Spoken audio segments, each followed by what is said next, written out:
को और ये वेल अवेयर करना चाहिए कि वहाँ पर इनके राइट्स क्या है। बट अगर मैं एक बात बोलूँ, जैसा लाइक हमारा जो एजुकेशन सिस्टम है वो इस तरह से कहीं भी हमें ऐसी चीज़ें नहीं बताता कि आपके फंडामेंटल राइट्स क्या है, आपके ये चीज़ें क्या हैं, आप किस लेवल पे जाके क्या कर सकते हो। हम तो बोल देते हैं जाके आगे कि लाइक लोग कुछ भी कर सकते हैं, बट जब उनको अपने फंडामेंटल राइट्स, उनको अपने अधिकारों का ही पता नहीं होगा तो वो क्या कर पाएंगे। बिल्कुल, फंडामेंटल राइट्स जो है वो बुनियादी हक जो हमारे, हाँ, अब जैसे पढ़े लिखे बच्चे आज हैं, मतलब जो भी एट्थ तक पढ़ा होगा ना, उसको फंडामेंटल राइट्स और ड्यूटीज़ का तो पता होगा। मेरी फंडामेंटल राइट्स क्या है, ड्यूटीज़ क्या है, सबको पता है। ये चीज़ें पता है। बट एक चीज़ होती है ना, लोगों को डर लगता है आगे आने से। पहली बात तो ये है। तो ये मिशन 500 प्लस इसके क्या लिए है? मिशन 500 प्लस आपने रख दिया, हाँ। ठीक है, आपने लोग जोड़ के रख लिए, बट मैं बोल रहा हूँ इन 500 में से, मैं को बोलता हूँ 500 में से गिन के अगर 100 बंदे होंगे जो आगे आएंगे, बाकी 400 का क्या। बोल रहे हो ना, फंडामेंटल राइट्स हमारे जो है आर्टिकल 32 आता है। इसमें जो भी आपके फंडामेंटल राइट्स को एक्सप्लॉइट करता है, तो आर्टिकल 32 का यूज करके उसमें रिट्स दिए हैं, उसके खिलाफ आप कोर्ट में जा सकते हैं, उसके खिलाफ आप कार्रवाई कर सकते हो। फंडामेंटल राइट्स को प्रोटेक्ट करने के लिए आर्टिकल 32 बनाया गया है।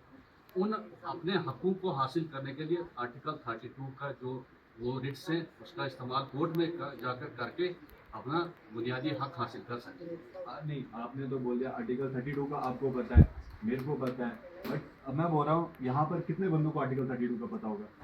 लेकिन माना जाता ऐसे कि सबको पता है कि जो भी हिंदुस्तान का शहरी है उसके लिए जो कानून है इक्वल है, चाहे वो छोटा है या बड़ा है, सबके लिए कानून इक्वल है।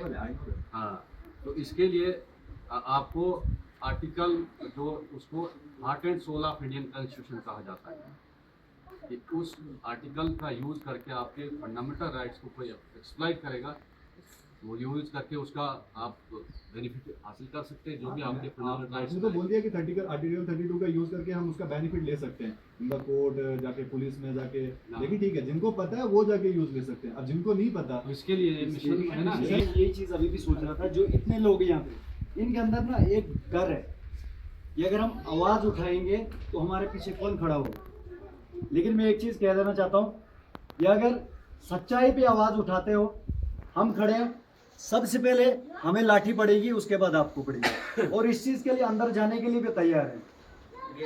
किसी भी चीज, जितनी ताकतवर चीज, उस चीज के लड़ने के लिए भी तैयार हम। लेकिन आप लोगों का साथ चाहिए, आप लोगों की प्रॉब्लम का सलूशन हमारे पास है, और हम उस चीज के लिए लड़ेंगे। पहले आगे हम जाएंगे, बाद में आप लोगों का आएंगे। अंजिल जी, हाँ। जो जागरूक नहीं है तो वो कैसे आगे आएंगे? अगर ये प्रश्न हमारे माइंड में नहीं होता तो हमें ये बखेड़ा खड़ा करने की क्या जरूरत है? अब इतना पंडाल यहाँ पर मौजूद है, यहाँ से हमें कितने 50 बुलाए थे ना, तो 50 सुपर लोग हैं यहाँ पर। हमें कितने चाहिए? 5 लोग।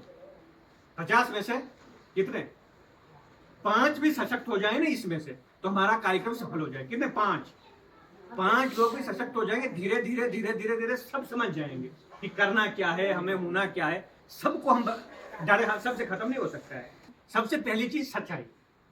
आपको पूरा पता होना चाहिए कि जो मैं कर रहा हूं उसमें मैं सच हूं कि नहीं, और जब सच हूं तो कोई डरने वाली बात नहीं। जैसे राजेश जी ने बोला, अगर कानून में हमारे खिलाफ लिखी बात है ना, तो कानून में ही हमें बचाने वाली चीजें भी है। तो अंजिल जी का कहना है कि सबको जागरूक होना पड़ेगा, तब जाकर ये डर खत्म होगा। तो ये शिविर लगाने का भी हमारा यही मकसद है कि यहाँ सब लोग इस बात को समझे। अगर हम शिविर ये चीजें नहीं लगाएंगे तो नहीं होगा। हम शिविर इसीलिए लगा रहे हैं कि हर बंदे के दिमाग में जाए कि मेरा अधिकार मेरा है, मेरा वोट मेरा है, मेरा अधिकार मेरा है, कानून मेरे लिए भी है, नहीं है तेरे लिए नहीं है, मेरे लिए भी है। तो वो चीजें हम समझेंगे, जब समझेंगे तो तब सबको समझ आ जाएगी। और अगर 2-4 लोग भी यहाँ सारी चीज समझ जाएंगे तो सक्सेस।